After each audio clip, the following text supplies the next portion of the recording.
Hello and welcome back to the road to Avengers Endgame, and we're going to talk about solid state hard drive, 1 terabyte, aka Ant-Man. Yeah, this steelbook design is very strange, but Ant-Man, before we even get to it, I really wish Edgar Wright had done this film, and obviously that can't happen, it's already done and dusted years ago, but one thing that could happen, but will never happen, is I would love to see an extensive behind-the-scenes documentary on what happened with Edgar Wright's Ant-Man. What went wrong. But they're never going to do that because it reflects negatively on the company, on Marvel Studios, and so, that's a story we'll never get to hear. I remember when Edgar Wright had been working on this film for years, and he left the film due to creative differences. I don't know whether he left or they told him to leave, and he posted on Twitter just a picture of Buster Keaton looking very forlorn and sad, holding a cornetto. And, Buster Keaton very famously had this incredible run of amazing films in the 1920s, and then he joined MGM, a big movie studio, and they robbed him of his creative freedom, and it ruined him. And so it was kind of Edgar Wright's way of saying, yep, they're not letting me do my thing, and it sucks, and so I left. And Joss Whedon replied with just an image of him holding up a cornetto in solidarity, which almost makes you think back to Avengers Age of Ultron and whether he felt the same thing. Anyway, so another guy, Peyton Reed, ended up taking over Ant-Man, and it turned out great. I love the film. I was intrigued to see how it would work.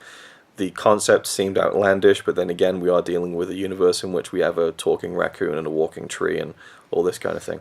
So Paul Rudd is one of those guys I should find really annoying. Why? Because he has that. Yes, man. Because he has that kind of. No, he's not. No, he's That's not. Jim Carrey. Oh no, I meant Love You Man. I Love You Man. Yeah. No, I just think, like, if I break it down technically, the way Paul Rudd is in his personality and his acting, I should find really annoying and grating. But I love him. Like, I just find him so funny and likable and watchable in pretty much everything that he does. And so when he was announced as this, I was so excited because I thought he would fit really well in the Marvel universe comedically. I think that this is a great film, actually. I've always enjoyed it, really enjoyed it. I probably enjoyed it more now than ever.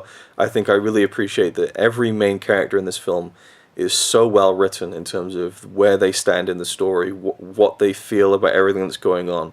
Like, Paul Rudd's character, Scott Lang, he's a guy who, almost Robin Hood style, robbed from the rich and gave to the poor, went to prison, is out of prison, wants to get back into the good books of his ex-wife and to spend time with his daughter, but he has to rebuild his life. It's not going well for him because he's been in prison, and so he's tempted to go back to stealing again. But he has this kind of moral code where he won't steal if it's a violent crime kind of thing. Was it burglary, he said. So even though he's doing bad things and he's making the wrong choices, you still empathize with him because he at least has some kind of weird moral scale where the crime that he's committing in his mind isn't technically hurting someone physically, at least. I don't know. But it gives you leeway to still root for him even though he's technically a criminal, I think. What do you think of his character? He's funny, like always. Yeah, he's not I Love You Man funny. Right. No, I miss that kind of goofiness, like slapping up your ass. But that would be going too far, I think. It would make it a complete comedy, and I like the film. I guess, yeah, but like you have Guardians of the Galaxy, so I was just thinking, But yeah, he's funny, but his friend is so much more funny. Oh, yes. I can't remember his name. Luis. He's always like smiling. So funny. He's so excited. He's a really good actor, and comedic timing is brilliant. And he's got these scenes where he's just telling a story on how he heard some news and stuff. Yeah. And they're making the other actors lip sync what he's saying. Yeah. It's so funny, and he speaks so fast. Yeah. Oh my god, he can talk so fast. And that's actually something that I thought was right out of an Edgar Wright movie. The editing, the way that it's presented, to me felt like it came from Edgar Wright's version of the film. He had the idea for it. That's what I thought, but then everyone's like, no, it was in the script after he left, so apparently not. But to me, it just screams Edgar Wright. But yeah, he's a really, really fun character. He's Cornetto trilogy guy, right? Yeah, Edgar Wright, yeah. Shaun of the Dead, Hot Fuzz. Because I was thinking, when I'm thinking about it now, that's kind of what he would do. It's not my favorite Marvel movie. No. It's not bad. It's really good. It's entertaining. But I think maybe it drags a little bit. Mm-hmm. But maybe because I'm also remembering Ant-Man 2. I remember loving it when it came out because it was different and stuff like that. But watching it again, I don't know if it was because it was late. Was it late? Did we watch this in one go? Yeah. I don't know why then. It's just, I feel like I didn't enjoy it as much as the other Marvel movies right now. Yeah. And that surprises me because I remember really, really liking it. And I don't remember ever feeling like, ugh, Ant-Man. Not that I felt like that now either, but it's just some parts of it. Maybe I just feel didn't work as much as they did the first time I watched it. Mm-hmm. Now that I know what's going to happen to him later, this whole thing with her mom and the relationship between him and her, the dad, what's his name? Hank Pym. Yeah, what's his the character actor? Michael Douglas. Michael Douglas. And I don't really like the villain, but maybe it's because he's a good villain. Huh. He's so sleazy. So maybe he's great. He must be great because I hate him so much. I think that he is one of the best villains. That's probably what it is. Say then this now. He's so good that I hate him and I want him to die. In the movie. yeah, obviously in the movie. Even then, I think it's a bit over the top. No, like, it's like, oh, I don't want to see him again. He's like a really good heel. You know what I mean? He's a great heel. Yeah, so he I guess he does a great job because there's nothing that I'm like, you know, like in Blade Runner, what's his name? Blade Runner, new Blade Runner. Well, the new Blade Runner. The guy that we don't like. Jared Leto. Yes. Right. Because he's like, just get him out of the movie. Right, okay. But him, yeah, he needs to be in the movie. He does everything great. But it's very rare that there's a villain where I'm like, oh, he's so great, this villain. I can't wait for him to get back on screen. Sure. I dislike him so much as a character. Mm-hmm. So obviously he must be doing a great job then. Yeah, because he's pushing the right buttons. I think that he's one of the best villains because his character is so well written. Because he was a student. Well, Hank Pym was his mentor. And so obviously, I forget the villain's name. Corey Stoll is the actor's name. So he worked under Hank Pym and wanted to know more about the Ant-Man, but Hank never even admitted that it was real. And that frustrated him. And eventually, Hank decided to leave. And he took over the company, and he's trying to work on the same technology to develop the Pym particle to shrink things down to micro size, and being around that stuff, and it alters the brain chemistry. Hank Pym tells that to Scott. He's like, you don't think I want to wear the suit and do all this stuff? When he gets Scott to become Ant-Man, he's like, wearing the suit for so many years, it messed with my brain chemistry. It's not something the human body is supposed to go through. And so the villain, it's explained why he gets a little bit like murderous and maniacal, because he's been messing around with this stuff so much, and the yellow jacket suit that he's developing. But also, I understand how he feels so slighted that his mentor for so many years would never tell him the Ant-Man's secret, and then suddenly this criminal comes along, and Hank just shows him everything. I can imagine why that would hurt him so much. So I just think that he's so well written in that sense, and he becomes kind of the bit of an overtop villain towards the end when he's trying to kill everyone, but it's again partially explained with the brain chemistry being altered. He's completely blinded by his hate for the guy yes. who got to be in the Ant-Man suit. Exactly. Because he's actually shooting the people in the helicopter. He doesn't care what else he destroys or who else he kills. Yeah. He's just aiming for Ant-Man. And he's killing people who's flying the chopper so that he could get himself killed. That's how blinded he is, obviously. And also by that point, the whole Hank Pym's, the whole facility had been destroyed. Yeah. So he just saw everything he's working on being just wiped off the face of the earth. Yeah. So at that point, he's in complete self-destruct mode, and all he wants to do is kill Scott, hurt his family, So it really makes sense. And then Hope, Evangeline Lilly, I think her character is great because she has a chip on her shoulder with what her father hasn't told her, and she wants to get in there and wear the suit, but he has a very specific reason why he doesn't want her to go in the suit, and the whole backstory with... He could have told her, though. He could have. Like, when I heard... Well, I understand it. It's not the right thing, but I understand how he could feel like he would protect his daughter by not telling her that, and so on. No, he wasn't protecting her. He was protecting himself, because he made his mom... He was in on it with his mom. Yeah, obviously he was protecting himself as well. Yeah, in a sense, but also I think that with Hank, he spent 10 years trying to find his wife again, and if his daughter knew, I think she would try and find her as well, and he wouldn't want her to spend, waste the rest of her life trying to find something that she's never going to find. And again, now we've seen the second film, we know what happens. It gives all of that stuff even more weight because we know that they are going to find her eventually. So, yeah, and I think Michael Douglas is great. The opening scene where they kind of de-age him, I think was the first time Marvel did that. They seem to do it with every movie now. It's like they kind of make it their mission. Like, let's pick an old actor and make them look like they did in the 80s or whatever. And it's really, really well done, really smoothly done visual effects-wise. I think maybe for me, the most successful version of a de-aging that they've done. Well, actually, no, I'd say Samuel L. Jackson in Captain Marvel, considering it's like the whole movie, and you don't really notice it that much.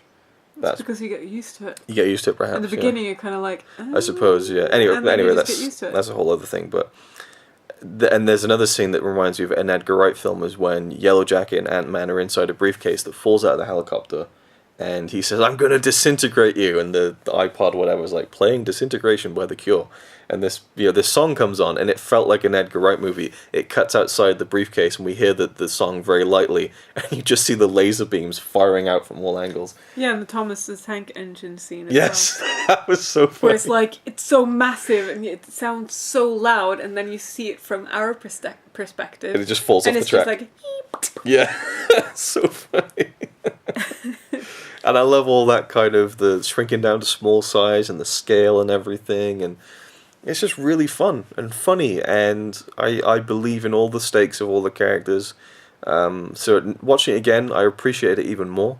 So I'm kind of the opposite of you. I actually loved it more than I ever have. Talking about it now, though, look, because we're talking about all the great stuff in it. Yeah. Makes me remember, but I just remember when we were watching it the other day, I was kind of like, but maybe it was because it was late, So, sure. And we're binging all of these movies right now. Yeah, that's true, that's true. And it's starting to be a little bit too much for me. Sure. I feel like we're in a 24-hour movie marathon. Almost, every evening. We're just dragging it out, and it's all superhero movies. And as much as I love it, I kind of want to watch something else now. Yeah. Yeah, but we have to finish it, because the next one's coming out soon. I'll still enjoy that. Yeah. Yeah. I think that I also enjoy it when a Marvel movie goes fairly small stakes. It's just a heist movie, so it has a different flavor to it. Like you looked at Winter Soldier, more of an espionage movie. So they're kind of breaking off into different genres every now and again. And this one is just kind of a basic heist movie with small stakes. No pun intended. The visual effects when Ant-Man goes subatomic is all that whole sequence. When he basically decides to sacrifice himself to save his daughter's life and just goes down and shrinks so small that it isn't even comprehensible. And it just made me think during that sequence, because I always think about this, how far can you go? How small can something get? At what point does something get so small that it can't go any smaller? When you go subatomic. And then I just think, what if, I get I don't know, this is really weird, but I'm just thinking, what if the whole universe that we know is just like a cell inside someone else's body? Well, you could just, I could get lost imagining kind of worlds where it's always unending. That's one of the theories, isn't it? Because they have seen how the brain cells, not brain cells, but the stuff. When they monitor a brain to see all the flashes and stuff in your brain, how it all interacts with itself, it kind of looks like the images that we already have of the universe, that we have images of. And it's all these strings and all these clusters and bright spots here and dark spots here. And that's basically what our brain looks like. Yeah, what if there's just the universe just looks like the inside of a brain. So we all have a universe inside our heads. That's the. No, we are just inside someone else's. Yeah, yeah, and beyond that, there are people inside our brains, and then people inside their brains. Universes upon universes upon universes. Anyway, so I just thought that when the whole subatomic scene took off. I also like the character of the. God, what happens when that person dies? Well, let's think. How long do we have? I was thinking. Obviously, it's just all fantasy. But if that were the case, I would imagine that the people in So the Big Bang was just that person being born. The Big Bang could be that person sneezing, but like time dilation is so stretched. Do you know what I mean? It's just like the end of the universe is the end of their life, so it's like billions of years to us, but just like, 60, 70 years for someone else. Anyway, so Yeah, because the smaller you are, the shorter you live, don't you? yeah. But to them, it's like long. Like a Yeah. cat like sleeps like 20 times a day. Yeah. So one day is kind of like a month. And inside the brain of a cat is a cat universe. So Oh, I want to go to that universe. right. All the cats. Before we finish, I like the character of the stepfather, who is a cop, which kind of contrasts nicely with Scott being a criminal, and him kind of pushing against this guy who's kind of muscling in on his family, and taking care of his daughter. And by the end of the film, you see that he's not all that bad of a guy, So which they could have leaned into that more, made him a real prick, but they didn't. At the beginning, there's a bit of conflict there, but I like how at the end it's a nice resolution, and Scott finds a kind of happy medium, for his life with his daughter. I think that's really nice. And yeah, so for me, it's one of my favorites actually, and I like the San Francisco setting. Like, that is a big part of it for me. I don't know why I love films set in San Francisco for whatever blind reason. I have no idea.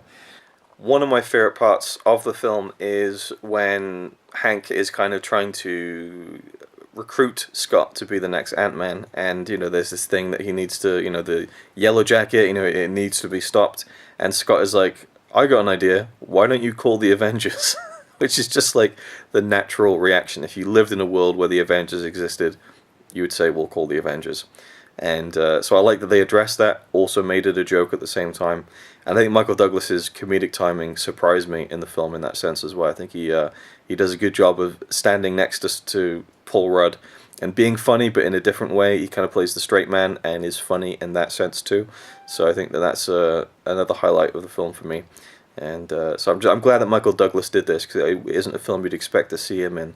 And I'm even really glad that he did the sequel as well. And I filmed this after the fact and have no idea where to edit it in, so you'll now just jump right back into the middle of the video at some point, so there you go. Alright, so thank you for watching. That was our thoughts on Ant-Man. And Shelby says goodbye. Shelby says goodbye. And yeah, I do think that it's one of my favorites. And I just think that as far as there's a lot of main characters that are all written really, really well. But I think it's not as big and loud as some of the other films. And not the best, for sure, but again, one of my favorites. Just repeating myself at this point. Thank you for watching. We'll see you in the next one. And I think that's all we have to say about Ant-Man, right?